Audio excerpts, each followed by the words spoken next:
Stop for a second.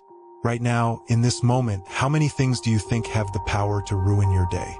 A text message you're waiting for that never comes. A comment someone made 3 days ago that you're still replaying. The promotion you didn't get. The person who didn't show up the way you needed them to. Now here's the question that's going to make you uncomfortable. Why did you give them that power?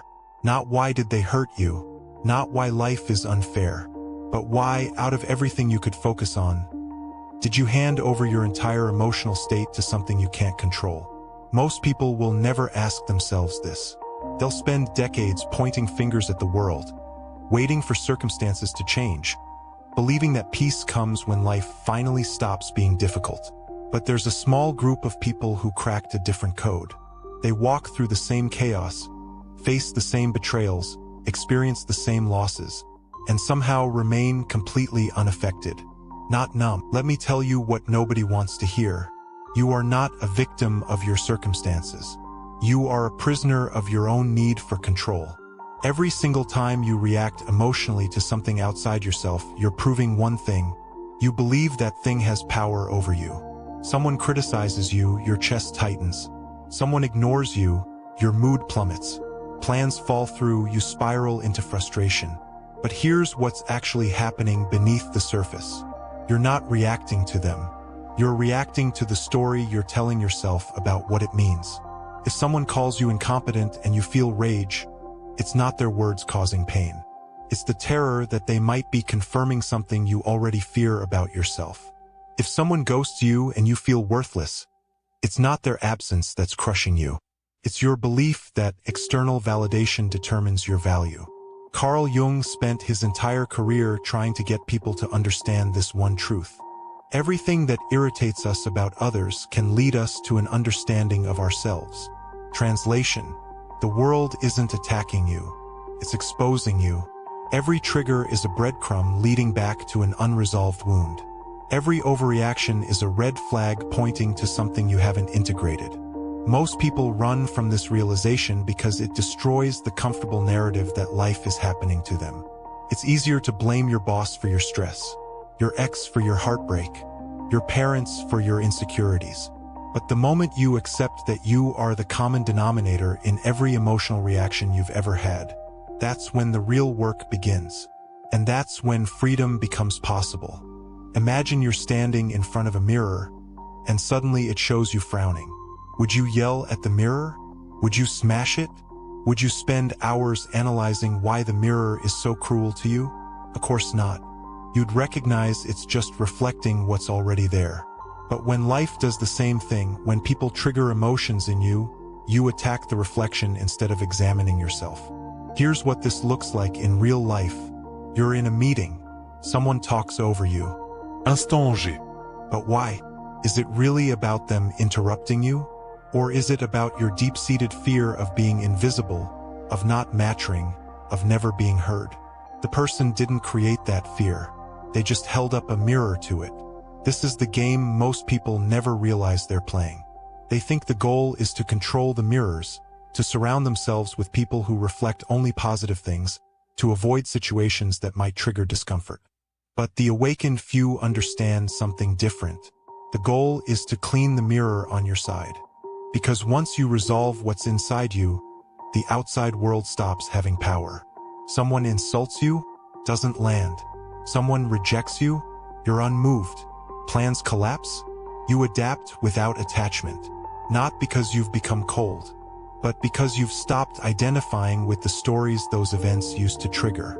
Jung called this shadow work the practice of making the unconscious conscious, of dragging into the light all the parts of yourself you've been avoiding, the shame you've been carrying, the inadequacy you've been hiding, the anger you've been suppressing. Because here's the brutal truth. Whatever you refuse to face will control you. That insecurity you're running from is why you overreact when someone questions you. That abandonment wound you never healed is why you cling to people who don't deserve you. That fear of failure you buried, it's why you sabotage yourself before you even try. The world isn't broken. Your perception is. And the second you realize that, you gain access to something most people will never touch. Complete sovereignty over your inner state. Let me ask you something. How much of your life have you spent trying to control things that were never yours to control? Trying to make people like you, trying to force outcomes, trying to predict the unpredictable. You know what that is? Exhaustion disguised as ambition. Because here's the paradox most people never grasp. The tighter you grip, the less control you actually have. Think about quicksand. The more you struggle, the faster you sink. The same is true for life. The more you need someone to validate you, the more power they have over you. The more you need a specific outcome, the more anxiety you create. The more you need life to be fair, the more you suffer when it's not. But what if you let go? Not in a defeated, giving up kind of way, but in a strategic, empowered release. What if you stopped gripping the steering wheel so tightly and trusted that you don't need to control every turn to reach your destination? Neuroscience backs this up. Studies show that the brain's obsession with control actually creates the resistance we're trying to avoid.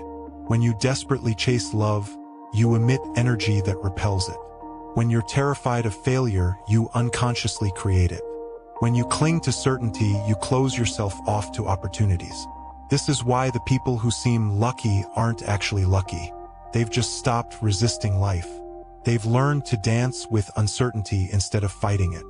To flow with change instead of clinging to what was. To release outcomes instead of white-knuckling expectations. And ironically, that's when everything falls into place. Not because the universe rewards surrender, but because you stop being your own obstacle. Here's where it all comes together. Every single moment of your life, you're standing at a crossroads. On one side, automatic reaction. On the other, conscious observation. Most people take the first path without even realizing there's a choice. Someone says something hurtful, they snap back. Something doesn't go their way, they spiral. They're on autopilot, running programs installed years ago. But there's a split second, a razor-thin gap between stimulus and response, where everything can change. Viktor Frankl, a Holocaust survivor and psychiatrist, said it perfectly. Between stimulus and response there is a space. In that space is our power to choose our response. In our response lies our growth and our freedom. That space? That's where mastery lives. Let me show you what this looks like. Someone cuts you off in traffic. Automatic reaction. Rage. Honking. Cursing. Elevated heart rate. Ruined mood for the next hour. Conscious observation. Notice the anger rising. Watch it like a wave. Feel it without becoming it. Choose not to feed it. Let it pass. Same event. Completely different reality. And the more you practice this, the more you realize you are not your emotions. You are the awareness behind them. You are not the storm. You are the sky the storm passes through. This is what it means to be untouchable. Not that nothing bothers you, but that nothing controls you. You still feel anger, you just don't let it hijack your behavior. You still feel sadness, you just don't let it define your identity. You still feel fear, you just don't let it dictate your decisions. And here's the breakthrough moment. The world doesn't change. You do. The same people who used to enrage you suddenly don't. The same situations that used to crush you become neutral. The same setbacks that used to derail you become data points. Because you've trained yourself to observe instead of absorb. So let's talk about what happens when you actually apply this. When you stop being a victim of your reactions and become the architect of your reality. First, people notice. Not because you're trying to prove anything, but because your energy fundamentally shifts. You stop seeking validation, so people start seeking yours. You stop chasing respect, so it naturally flows to you. You stop reacting to provocation, so people lose interest in provoking you. Second, opportunities appear. Not by magic, but because you're no longer blocking them with resistance, fear, and attachment. When you stop being desperate for success, you make clearer decisions. When you stop fearing rejection, you take bolder risks. When you stop needing certainty, you embrace possibilities you would have missed. Third, and this is the big one, you become impossible to manipulate. Think about it. Manipulation only works when someone can trigger an emotional reaction in you. If they can make you angry, they control you. If they can make you guilty, they control you. If they can make you doubt yourself, they control you. But the moment you master that split second, the moment you can observe your triggers without becoming them, you become sovereign. No one can push your buttons because you've disconnected the wiring. And that's when you realize something profound. The game was never about controlling the outside world. It was always about mastering the inside one. So here's what I want you to sit with. Not as something to solve, but as something to feel. What if every person who ever hurt you was actually doing you a favor? What if every rejection was redirecting you? Every failure was refining you? Every betrayal was revealing something you needed to see? What if nothing in your life has ever been random, but instead, a precise reflection of the inner work you still need to do? I'm not saying you caused your pain. I'm saying your pain is showing you where you're still giving your power away. And the moment you reclaim it, the moment you stop waiting for the world to change and start changing how you see the world, everything shifts. Not because life gets easier, but because you become unshakable. So here's your choice. You can keep living in reaction, blaming people, cursing circumstances, waiting for life to finally be fair. Or you can step into observation, studying your triggers like a scientist, reclaiming your power one moment at a time. One path keeps you trapped. The other sets you free. The world will keep testing you. People will keep provoking you. Life will keep throwing chaos. But none of it has to affect you, unless you let it. So the real question is, will you? Drop a comment and let me know, what's one trigger you're going to observe differently after watching this? And if you're ready to keep doing the inner work, subscribe, because we're just getting started.